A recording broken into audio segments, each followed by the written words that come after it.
Welcome to SN Chaudhary Physics classes at BD Gurukul. Today I am going to discuss property of continuity of current as well as Maxwell's equations, importance of Maxwell's equations and electromagnetic wave. आप सभी बच्चों का BD Gurukul में स्वागत है। पिछले class में हमने लेक्चर 1 जैसे था तो उसमें मैंने ampere circuital law, ampere EM wave का इंट्रोडक्शन ये सब बताए थे। आज हम आपको property of continuity of current बता रहे हैं एम्पियर सर्किटल लॉ के आधार पर ही। अब यहाँ पर देखो, property of continuity of current का मतलब अब आप समझ चुके हो ये कंडक्शन करंट और डिस्प्लेसमेंट करंट दो अलग अलग है। अब यहाँ पर देख लो, हमने बताए थे जैसे मान लो ये वायर है, इसके चारों करंट फ्लो करता है तो इसके चारों तरफ मैग्नेटिक फील्ड बनते हैं और इसके बाद जैसे कैपेसिटर है, इसमें आपके बीच में जगह है तो वहां पर इलेक्ट्रिक फील्ड चेंज करता है जिसके कारण मैग्नेटिक फील्ड बनते हैं, जिसको हमने करंट के रूप में डिस्प्लेसमेंट करंट बताए थे। आ रहे हैं बेटा समझ में? जी। हाँ, तो आज ये मोस्ट इंपॉर्टेंट टॉपिक्स है, ये हम करा रहे हैं। Property of continuity of current. Property of continuity of current में आपके यहाँ पर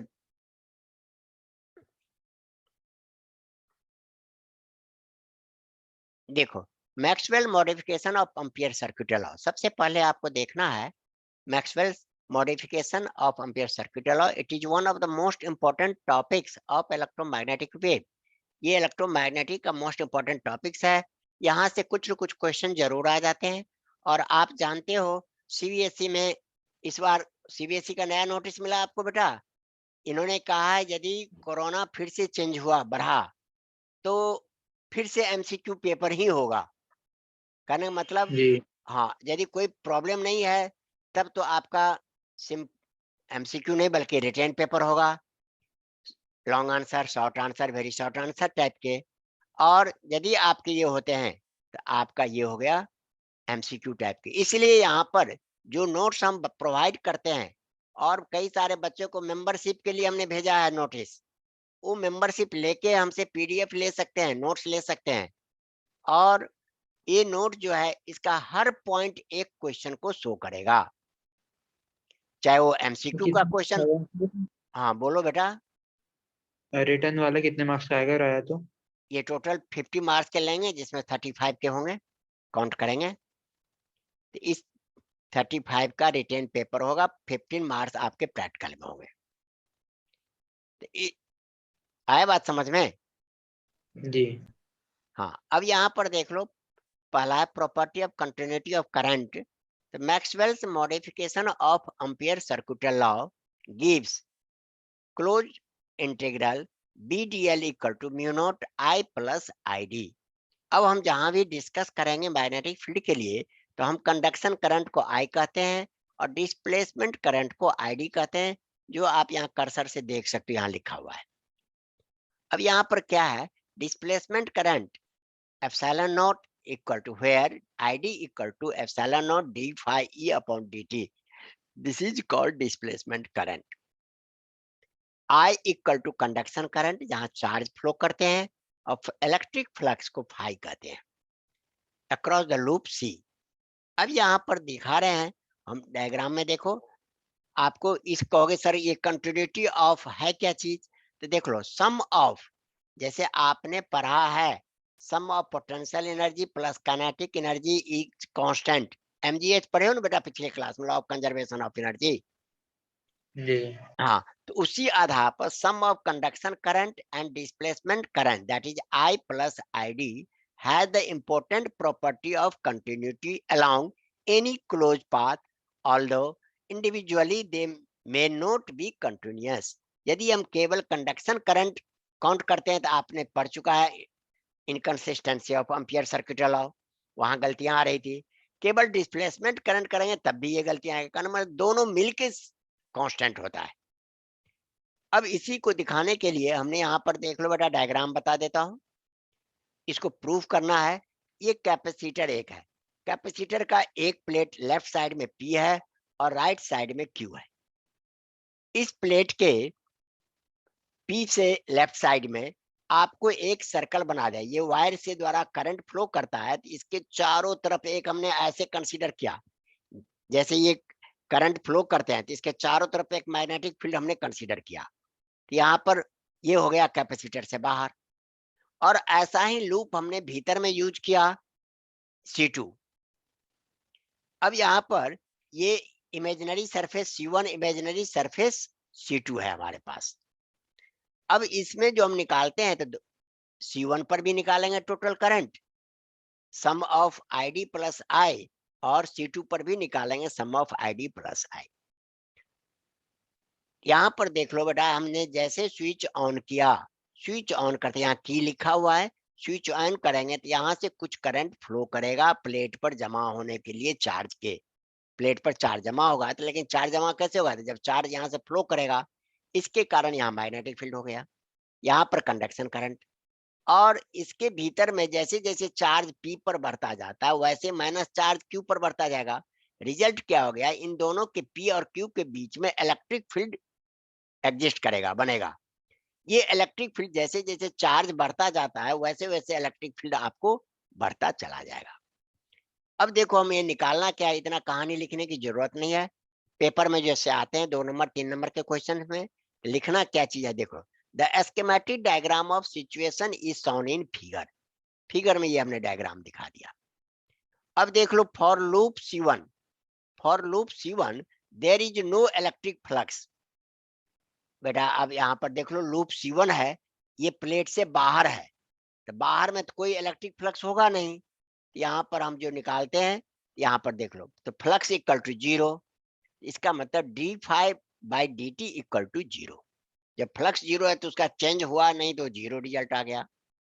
अब इस पॉइंट पर हम I प्लस ID निकालते हैं, तो I की जगह पर तो I ही रहा, क्योंकि ये तो कंडक्शन करंट फ्लो किया वायर से, और ID की जगह पर एप्सिलॉन नॉट d∅/dt लिखा। ये I का I ही रहा, एप्सिलॉन नॉट, क्योंकि d∅/dt 0 होता है तो ये टर्म 0 हो गया। रिजल्ट क्या मिल गया मुझे? I plus 0 equal to I। कहने का मतलब, कैपेसिटर के प्लेट के बाहर, बाहर में जो भी मैग्नेटिक फील्ड बनेगा, वो करंट कंडक्शन के कारण बनेगा। अब इसीलिए यहाँ पर टोटल करंट किसके बराबर होगा? कंडक्शन करंट के। अब भीतर में चलते हैं, here sum of current is equal to conduction current. कहने मतलब यहाँ पर I प्लस ID दोनों का जो टोटल होगा, वो आपके कंडक्शन करंट के बराबर होगा। अब नेक्स्ट में देखो, फॉर लूप C2 लूप के लिए, there is no conduction current that is I equal to 0। अब आपके देख लो डायग्राम में, फिर आ जाओ बेटा, ये डायग्राम भीतर में है, ये किसी से जुड़ा हुआ नहीं है, इसलिए यहाँ से कोई कंडक्शन करंट जाएगा नहीं। तब यहाँ पर क्या होगा? Rate of change of electric field होगा।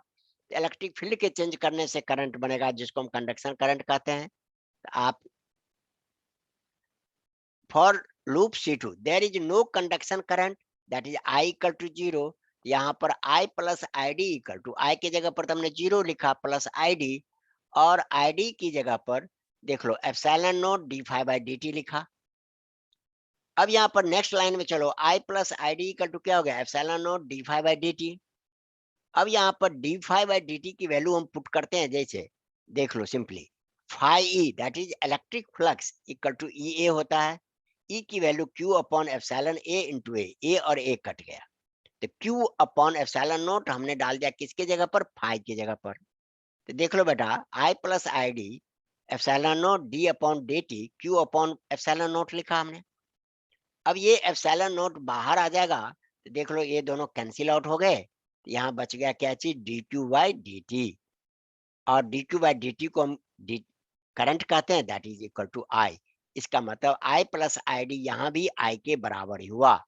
जैसे आप फॉलिंग बॉडी में law of conservation of energy पढ़े थे, चाहे टॉप पर पोटेंशियल एनर्जी देखो, या मोशन में देखो, या बीच में देखो, हर जगह रिजल्ट क्या होता था? mgh होता था।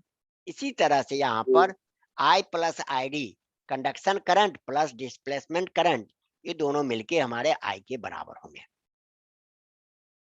इसका मतलब सम ऑफ कंडक्शन करंट, अब यहाँ पर लिख दिया हूं मैंने। राइटिंग क्लियर है ना बेटा?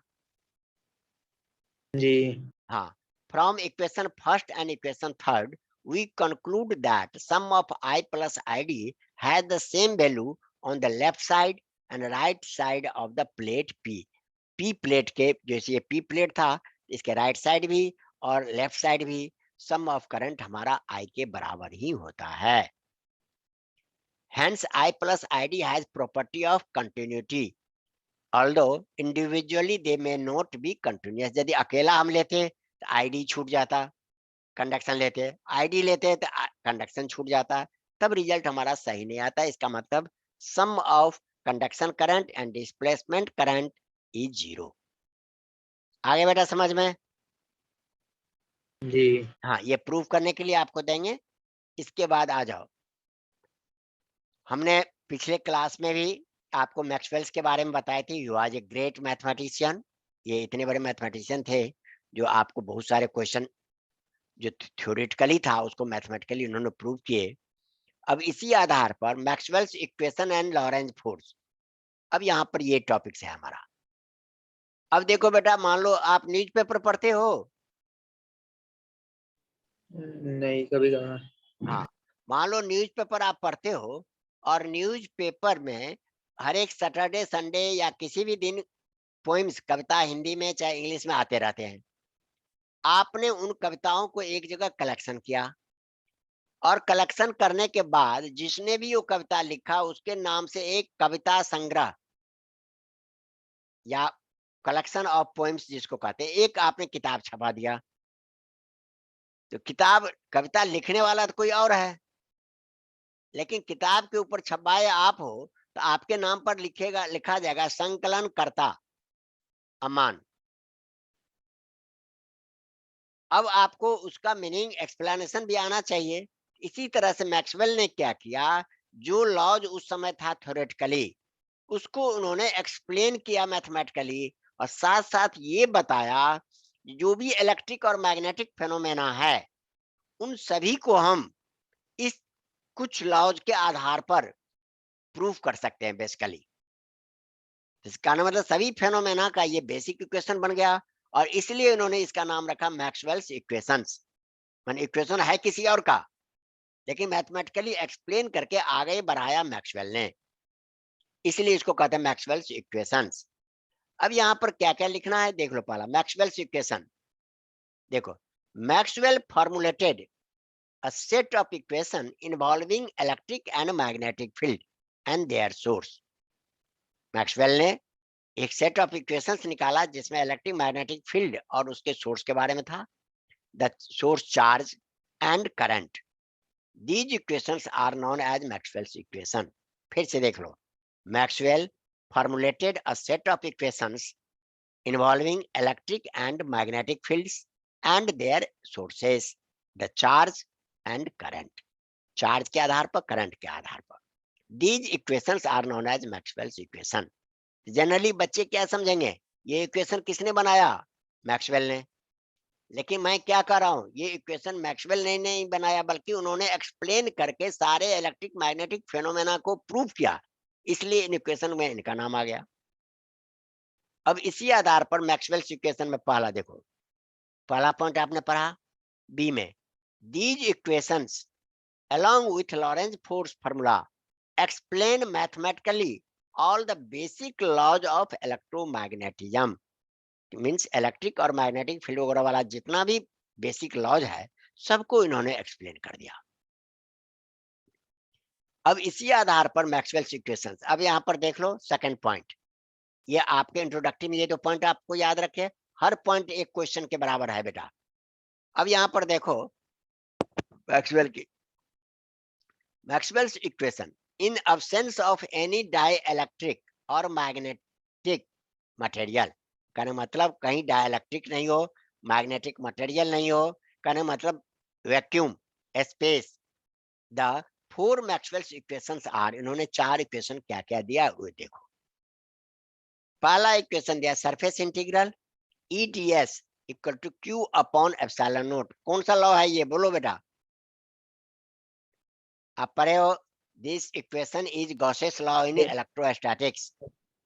इलेक्ट्रोस्टैटिक्स का ये लॉ है, गॉस लॉ पढ़े थे ना, वही है यहाँ जी। पर। तो total flux equal to EDS निकालते हैं, equal to Q upon epsilon not. This equation is Gaussian's law in electrostatics.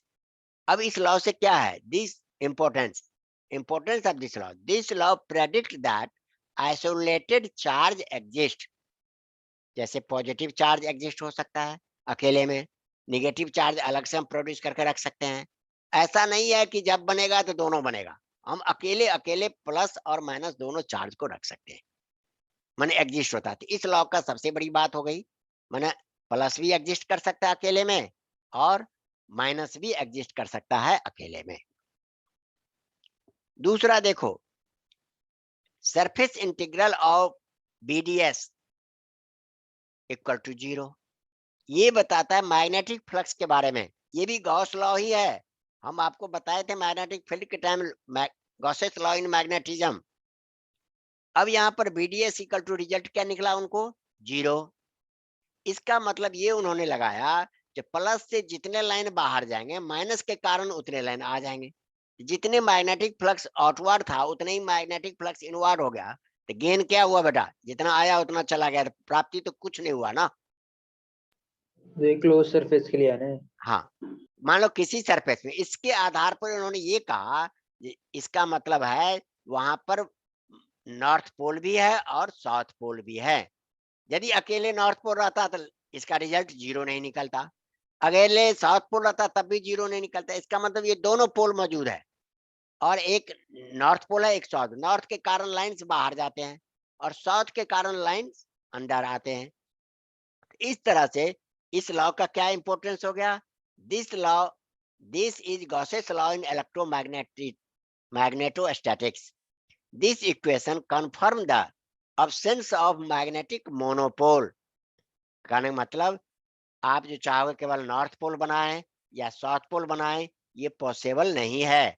इसका मतलब जब भी बनेगा, जैसे एक मैग्नेट को ही आप दो टुकड़ा कर दोगे तो दोनों टुकड़े पर NS बनेगा, इस पर भी इस पर भी, जिसको हमने मॉलिक्यूलर थ्योरी ऑफ मैग्नेट के रूप में बताई थे। एक मैग्नेट लिया, टुकड़ा किए तो वो दो मैग्नेट बन गया, दोनों पर NS है। ऐसा नहीं जो तोड़ दिए तो इस तरफ N इस तरफ S, ऐसा पॉसिबल नहीं है। इसी आधार पर this equation confirm absence of magnetic monopole, that is magnetic pole. Monopole does not exist. Magnetic poles exist in pairs. जब भी मैग्नेट बनेगा तो वहां पर N पोल भी बनेगा और S पोल भी बनेगा। आ गया बेटा समझ में? जी। अब आपके देखो तीसरा लॉ, तीसरा इक्वेशन। अब आप याद करो, हमने आपको बताए थे ईएमएफ का डेफिनेशन। उस समय एक पॉइंट हमने लिखे थे, line integral of electric field equal to EMF. और दूसरा आप क्या जानते हो, इलेक्ट्रोमैग्नेटिक इंडक्शन में E equal to minus D five by D T, five की जगह पर हमने BDS लिखा। तो दोनों तरफ से तो ईएमएफ बनता है, इसका मतलब दोनों बन गया। इलेक्ट्रिक फील्ड चेंज करेगा तो मैग्नेटिक फील्ड बनेगा, मैग्नेटिक फील्ड चेंज करेगा तो इलेक्ट्रिक फील्ड बनेगा। This equation is Faraday's law of electromagnetic induction. This law gives a relation between electric field and changing magnetic flux. ये आप नोट करिए। चौथा है आपके BDL, अम्पियर्स सर्कुलर लॉ को जब इन्होंने डेवलप कर दिया तो डेवलप्ड फॉर्म क्या हो गया, BDL equal to mu not I plus mu naught epsilon naught D five by D T. Five की जगह पर हमने EDS रखा। आगे बेटा समझ में? ये अम्पियर जी। सर्कुलर लॉ अभी पीछे हम बताए थे उसी का है। This equation is generalised form of Ampere's as modified Maxwell's, Ampere's Maxwell law. इसका नाम अब क्या रखा गया, अम्पियर्स मैक्सवेल लॉ। अब इसके बाद आपने चलो पिछले चैप्टर में हमने ये बताए थे, force experience by a charge particle moving in an electric field, जिसको हम QE लिखते हैं, और force experience by a charge particle moving in a magnetic field, F equal to q v B sine theta लिखे थे, याद आ गया Lawrence force का? जी हाँ, तो लॉरेंस फोर्स का F equal to q E, ये दोनों मिलाते तो इलेक्ट्रिक फोर्स बन जाता और ये मैग्नेटिक फोर्स बन जाते, तो दोनों को हम कंबाइंड क्यू कॉमन ले लिए, इस तरह से हमने लिखा है। ये हमारा लॉरेंस फोर्स इक्वेशन है। अब यहाँ तक जैसे आपने ये पढ़ लिया बेटा, इसके बाद देखो इंपॉर्टेंस ऑफ मैक्सवेल्स इक्वेशन। ये जो हम मैक्सवेल ने इक्वेशन प्रूव किया, इसका क्या इंपॉर्टेंस है, क्या रिजल्ट आया? On the basis of these equations Maxwell predicted the following.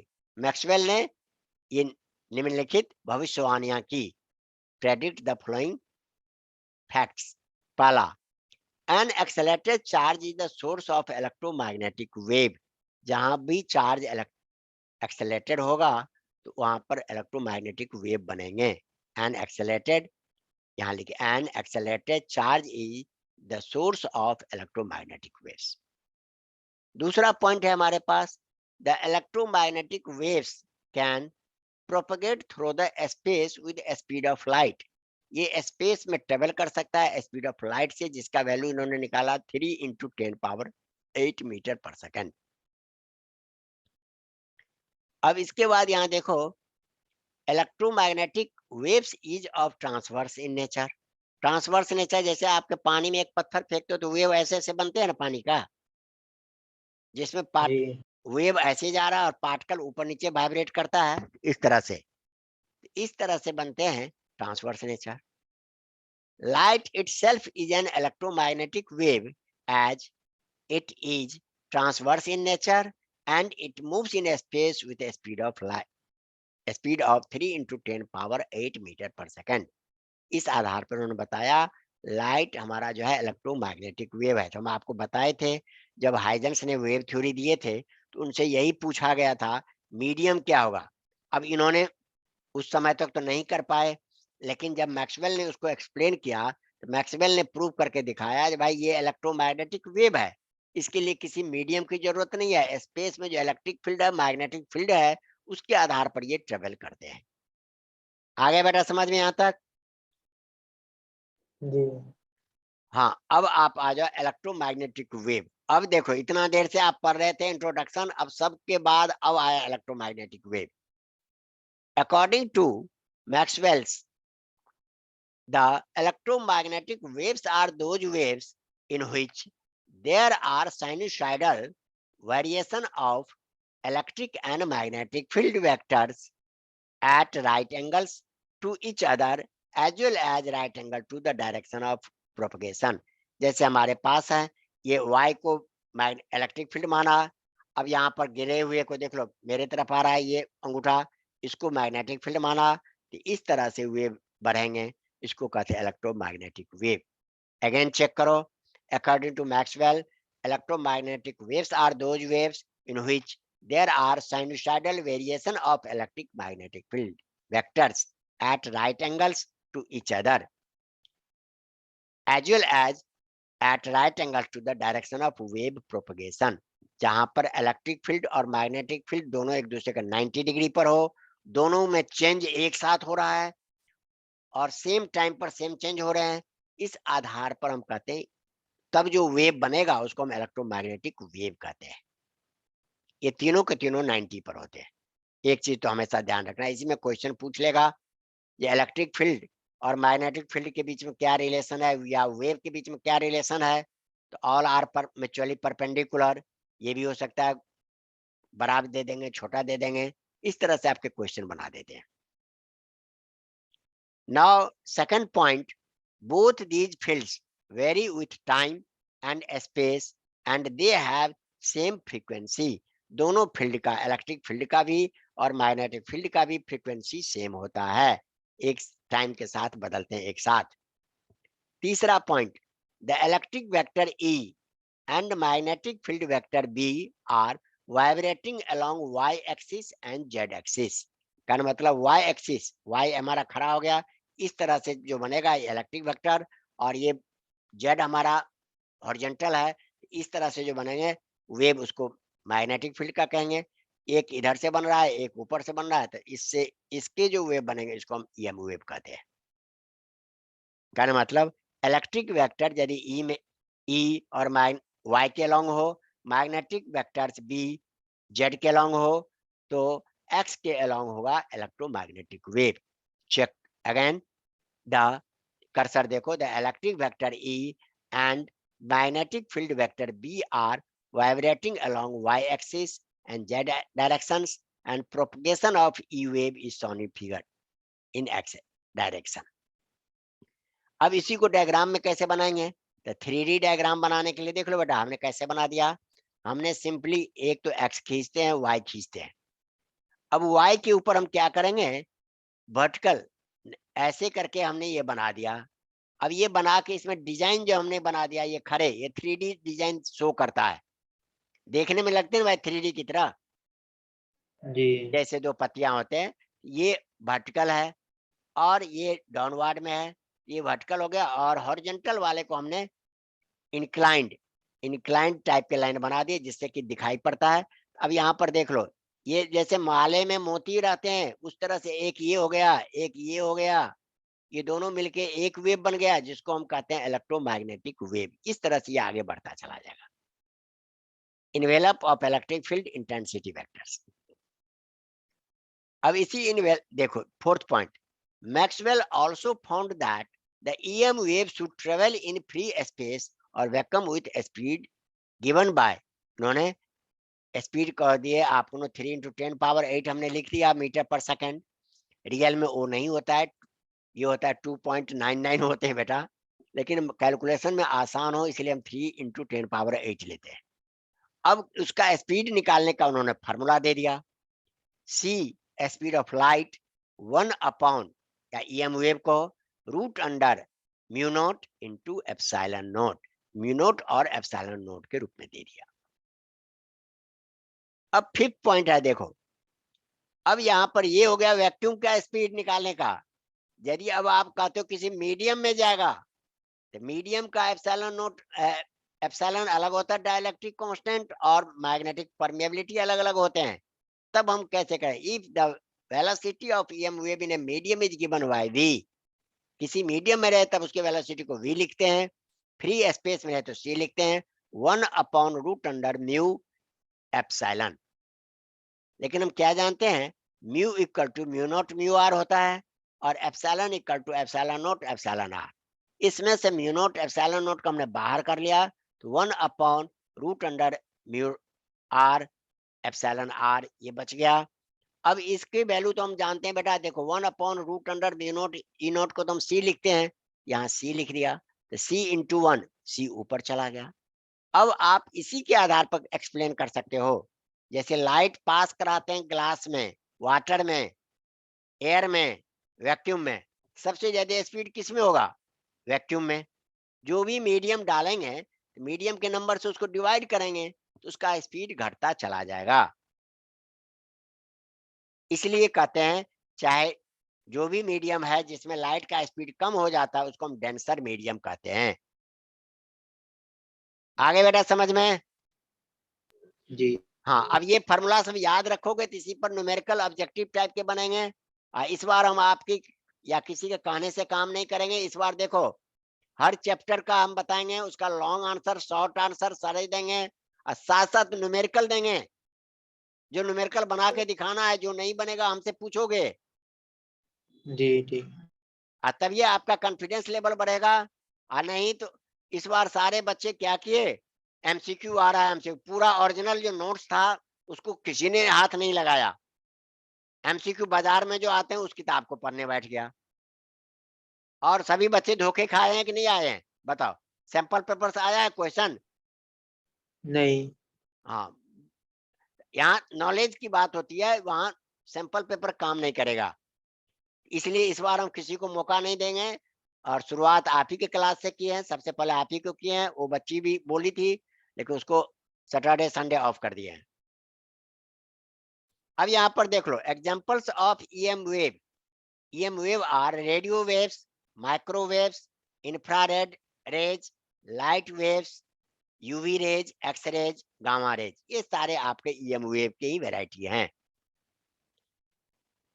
अब यहाँ पर देख लो पॉइंट नंबर 7, ईएम वेव का हिस्टोरिकल बैकग्राउंड हमने पहले भी बताए थे। इन 1888 हर्ज, जब देखो ईएम वेव के बारे में मैथमेटिकली थ्योरेटिकली सब कुछ एक्सप्लेन कर दिया मैक्सवेल ने, तो बेटा साइंस तो चलता है प्रैक्टिकल पर। आपने कह दिया हम मान लिए, ठीक है, लेकिन एक्सपेरिमेंट करके भी तो दिखाओ। तो तब उस एक्सपेरिमेंट को किसने कर दिया? तो हर्ज ने। और उसी उन्हीं के नाम पर आजकल हम फ्रीक्वेंसी का यूनिट क्या लिखते हैं? हर्ज लिखते हैं। तो देख लो in 1888 Hertz demonstrated experimentally the production of EM wave using a spark oscillator and then detecting the them successfully. इन्होंने, हर्ज ने 1888 में ईएम वेव को प्रोड्यूस भी कर दिया और डिटेक्ट भी कर लिया। इसका मतलब जब ये हो गया तो लोग समझने लगे इनके थ्योरी का प्रैक्टिकल हो गया, मींस ईएम वेव होता है, यहां तक पता चल गया। अब इसी आधार पर the magnitude the wavelength of EM wave produced with the help of हर्ज वाज 6 मीटर। एक वेव जो की लंबाई जो है 6 मीटर के बराबर है, ये हर्ज ने बनाया। अब इसी पर क्वेश्चन दे देगा भाई ईएम वेव का वेवलेंथ कितना होता है हर्ज के द्वारा, तो भाई 6 मीटर, 10 मीटर, 5 मीटर, 100 मीटर ऐसे दे देंगे। आपको ध्यान रखना है 6 मीटर। आफ्टर 7 इयर्स, 7 साल के बाद, हमने बताया था Indian physicist in 1895 Indian physicist Jagdish Chandra Bose was able to produce EM wave of wavelength 5 mm to 25 mm। और 7 साल के बाद 1895 में जगदीश चंद्र बोस ने भी ये दिखा दिया कि ईएम वेव हम बना सकते हैं, और उन्होंने जो बनाया 5 mm टू 25 mm वेवलेंथ था।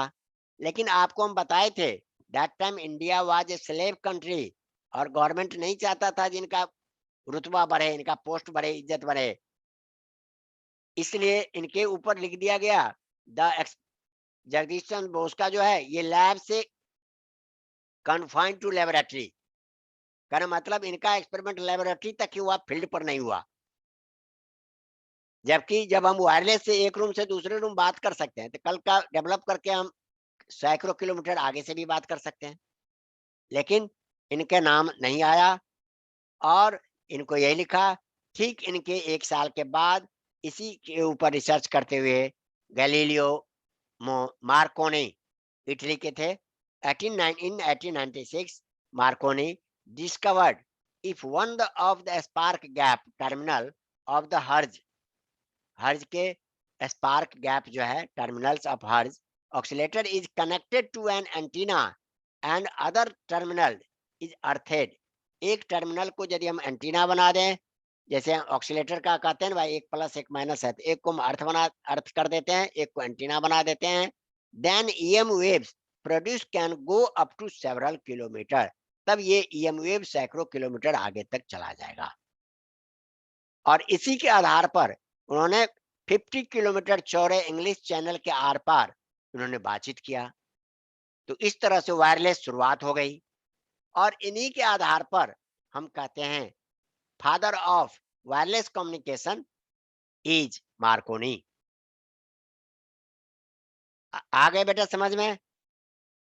हाँ। जी।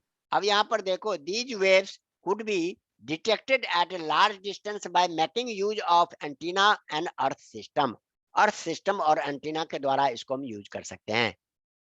Making use of these arrangement in 1899, अब आपको देख लो नेक्स्ट 1896 में इन्होंने बताया, 1899 में Marconi was the first to establish a wireless communication across English Channel, a distance about 50 kilometre. English channel का चौड़ाई जो है नदी है फ्लोइंग का चैनल का 50 किलोमीटर आर पार बात किया,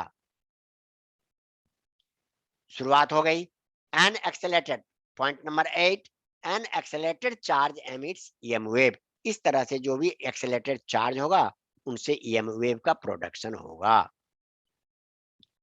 point number 9, the magnetic field in plane EM wave is given by, अब यहाँ पर देखो बेटा ये फॉर्मूला है मैथमेटिकली 3 नंबर का एक न्यूमेरिकल इसी के आधार पर आता है। मैं बार बार बच्चों को समझाता हूँ, ये फॉर्मूला याद रखो तो एक न्यूमेरिकल बन गया। अभी हम फॉर्मूला समझा देते हैं। अब आप सिंपली क्या जानते हो, B Y equal to B not sine omega T plus X by C. अब कहोगे सर ये फॉर्मूला कैसे बने, तो आपको चले जाओ बेटा, ध्यान दो, सिंपल हार्मोनिक मोशन वाला में, और उसी को हमने बताया था अल्टरनेटिंग करंट में भी बताया था, I equal to I not sine omega T लिखे थे बेटा। जी अब यहाँ पर ठीक ऐसे ही है, B equal B Y equal to B naught, mean ये अलॉन्ग वाई एक्सिस है, बी नॉट साइन ओमेगा, और टी की जगह पर मान लो अभी शुरुआत हो गया टी टाइम पर, कुछ दूर चला तो उसका टाइम कितने यहाँ से यहाँ तक जाने का टाइम कितना लगेगा, the distance upon speed time, इसलिए यहाँ पर omega T plus X by C ये भी टाइम ही है हमारा। अब इसी फॉर्मूला को हमने देखो कैसे कैसे अलग अलग फॉर्मेट, कभी सवाल ऐसे ही दे देगा, फिर दे देगा ओमेगा को हम क्या जानते हैं 2 पाई/टी जानते हैं, B not sine 2 pi T T plus X by C, ये ब्रैकेट क्लोज करो, B not equal to sine, अब 2 पाई/टी को भीतर मल्टीप्लाई कर दिया हमने तो 2 pi t upon t, 2 pi x upon c into t. अब हम क्या जानते हैं generally, c equal to nu lambda जानते थे बेटा, हेलो, जी हाँ स्पीड इक्वल टू डिस्टेंस जैसे हम निकालते हैं, यहाँ पर c t equal to lambda, हमने इसके जगह पर लेमडा पुट कर दिया। अब नेक्स्ट लाइन देखो, B naught B Y equal to B not sine 2 pi upon t plus 2 pi x upon lambda. अब देखो बेटा आपके सवाल में जो रहते हैं, ये देखो पहले 2 pi t upon t plus दे, चाहे इसी को पहले लिख दे 2 pi x upon lambda plus 2 pi t upon T, ए प्लस बी लिखो चाहे बी प्लस ए लिखो, न्यूमेरिकल आपको किस तरह के रहते हैं वो इसके आधार पर पता चल जाता है। अब ये जितना फॉर्मेट दिखाए हैं, इसी किसी न फॉर्मेट में न्यूमेरिकल्स हैं, और आपके पास बुक है प्रदीप का बेटा, जी हाँ EM वेव वाला वो सवाल ढूंढोगे सॉल्व में मिल जाएंगे, EM वेव में यही सवाल, electric field in a plane EM wave is given by, और यही सब कुछ।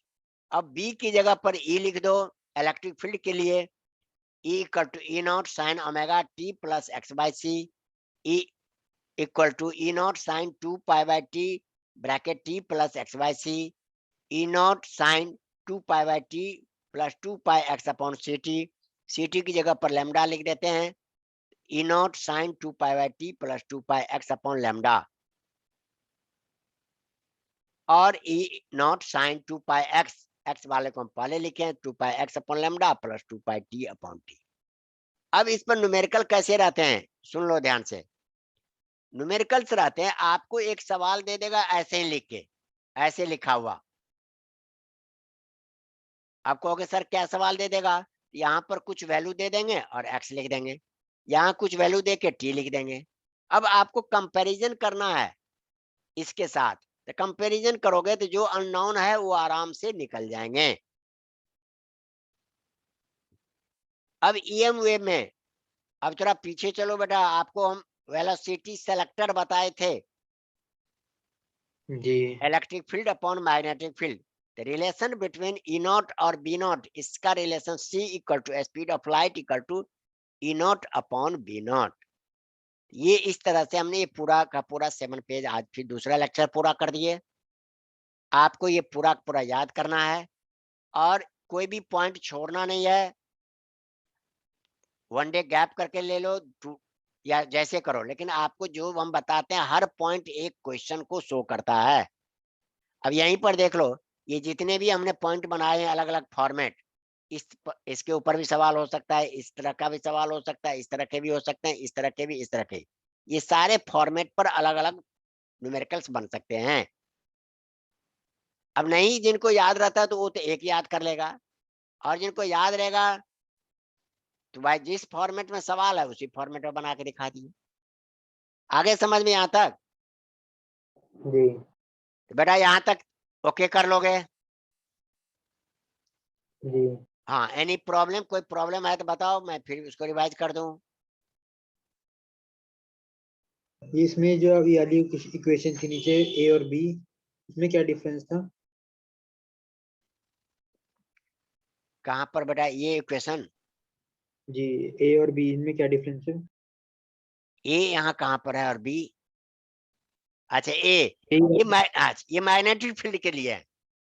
आपने अभी क्या पढ़ा? इलेक्ट्रिक फील्ड ऐसे चलेगा और मैग्नेटिक फील्ड ऐसे चलेंगे। तो जी मैग्नेटिक फील्ड का ये है, और बी जो है आपका इलेक्ट्रिक फील्ड का इक्वेशन है। दोनों एक साथ बदलते हैं, तो इसलिए दोनों का ये नंबर दोनों में सेम ही है। केवल अच्छा अंतर क्या ठीक। है, यहाँ बी वाई की जगह पर बी जेड या बी जो भी एक्सिस रहेगा वो लिखा जाएगा बस। जी E ठीक है। इक्वल टू ई नॉट, इसलिए दोनों इक्वेशन सेम ही है, कोई अंतर नहीं है। और अब आप इस तरह से कर सकते हो। देखो बेटा, वीडियो अच्छा लगे तो लाइक सब्सक्राइब शेयर कर देना।